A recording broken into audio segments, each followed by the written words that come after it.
নমস্কাৰ, তোমালোকৰ কাৰণে বহুতেই ভাল খবৰ আহিছে। যিটো অসম পুলিচৰ অফিচিয়েল ৱেবছাইট আছে SLPRB, তাত বহুতেই ভাল খবৰ আহিছে। নিশ্চয় দেখাই পাইছা, এইখনেই হৈছে নটিছখন। ইয়াত উল্লেখ কৰিছে তোমালোকৰ office of the chairman state level police recruitment board Assam Rehabari Guwahati, লগতে ডেটটো মেনশ্যন কৰিছে তোমালোকৰ 20/04/2023। তোমালোকৰ যোৱাকালি আহিছিল, কিন্তু আজি তোমালোকৰ দিয়া হৈছে নটিছখন। যিখিনি তোমালোকৰ ভেকেঞ্চি আছিল, SI লেভেলৰ ভেকেঞ্চি আছিল, সেই ভেকেঞ্চিসমূহৰ যিহেতু এক্সাম এটা হৈছিল, তোমালোকৰ কম্বাইন এক্সাম এটা হৈছিল। আৰু যেতিয়া সেই এক্সামটো হওঁতে মই কৈছিলোঁ যে তোমালোকৰ ৰিজাল্টটো দিয়াৰ পিছতে তোমালোকে হয়তো যিটো PST and PT আছে তাৰ কাৰণে তোমালোকে কোনো ধৰণৰ সময় নোপোৱা, সেইটো মই কৈছিলোঁ।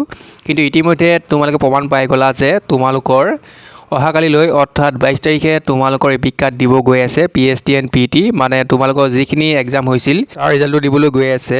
আৰু যিসকলে এপিক কাৰ্ড ডাউনলোড হ'ব তেওঁলোকৰ ৰিজাল্টটো ভাল হ'ব, আৰু যিসকলে ডাউনলোড নহয় তেওঁলোকৰ কাটাবৰ ভিতৰত নাই, সেইটো তোমালোকে জানিব লাগিব। আৰু এতিয়া হৈছে তোমালোকৰ ভেন্যু দিয়া হৈ আছে, শিডিউল দিয়া হৈ আছে 4th Assam police battalion Kahilipara Guwahati 781019 দিয়া হৈ আছে তোমালোকৰ শিডিউলটো। আৰু যিখন এপিক কাৰ্ড আহিব অহাকালিলৈ তাত তোমালোকৰ এড্ৰেছটো থাকিব, ধুনীয়াকৈ ভেন্যু দিয়া হৈ থাকিব। এতিয়া হৈছে তোমালোকৰ date of PST and PT দিয়া হৈ আছে। যিহেতু মই তোমালোকক কৈছিলোঁ যে 2 দিন বা 3 দিন সময় পাবা, ঠিক তোমালোকৰ ঠিক তেনেকৈ দিছে। আৰু যিহেতু মই তোমালোকক এনেই নকওঁ, যিটো কওঁ তোমালোকে যিসকলে শুনা তোমালোকে হয়তো সকলোৱে জানা, যিসকলে জানা, আৰু যিসকলে নাজানা তোমালোকে ঠিক তেনেকৈ থাকিবা। এতিয়া হৈছে তোমালোকৰ 25/4/2023 তোমালোকৰ হ'বলৈ গৈ আছে। লগতে তোমালোকৰ ৰিপৰ্টিং টাইম দিয়া হৈ আছে 7 AM। আৰু 25/4/2023 কাৰ হ'ব সেইটো মই জনাই আছোঁ। যিখিনি ভেকেঞ্চি আছিল তোমালোকৰ প্লান্টান কামাণ্ডাৰ ভেকেঞ্চি, লগতে assistant jailer vacancy, SI APR vacancy আছিল, লগতে SI UB ভেকেঞ্চি আছিল। সেই ভেকেঞ্চিসমূহৰ তোমালোকৰ একেলগে PST and PT হ'ব, মানে এটাই হ'ব। যিসকলে এই ভেকেঞ্চিসমূহত এপ্লাই কৰিছা তোমালোকৰ PST and PT এটাই হ'ব, আৰু যি নেকি তোমালোকৰ 25/4/2023 হ'বলৈ গৈ আছে। আৰু সকলোৱে বিবেচনা চলোৱা। নেক্সট হৈছে তোমালোকৰ 26/4/2023 হ'বলৈ গৈ আছে তোমালোকৰ, আৰু ৰিপৰ্টিং টাইম দিয়া হৈ আছে 7 AM।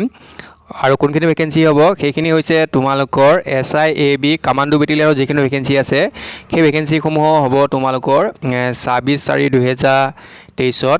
লগতে 27/4/2023 দিয়া হৈ আছে 7 AM ফৰ ফিমেল কেণ্ডিডেট। যিসকল ফিমেল আছা তোমালোকৰ 27/4/2023 হ'ব।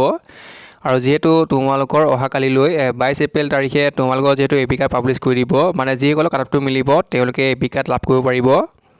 আৰু এতিয়া হৈছে এপিক কাৰ্ড ডাউনলোড কৰিব হ'লে তোমালোকৰ এপ্লিকেশ্যন নাম্বাৰ, নেম, লগতে ডেট অফ বাৰ্থটো প্ৰয়োজন হ'ব।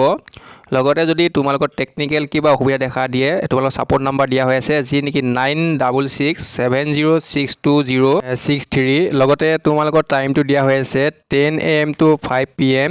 তোমালোকে 10টাৰ পৰা 5টা বজাৰ ভিতৰত কণ্টেক্ট কৰিব লাগিব, তেতিয়াহে তেওঁলোকক পাবা। নিশ্চয় তুমি জানিব পাৰিছা। ভিডিঅ'টো ইমানখিনি আছিল, ধন্যবাদ।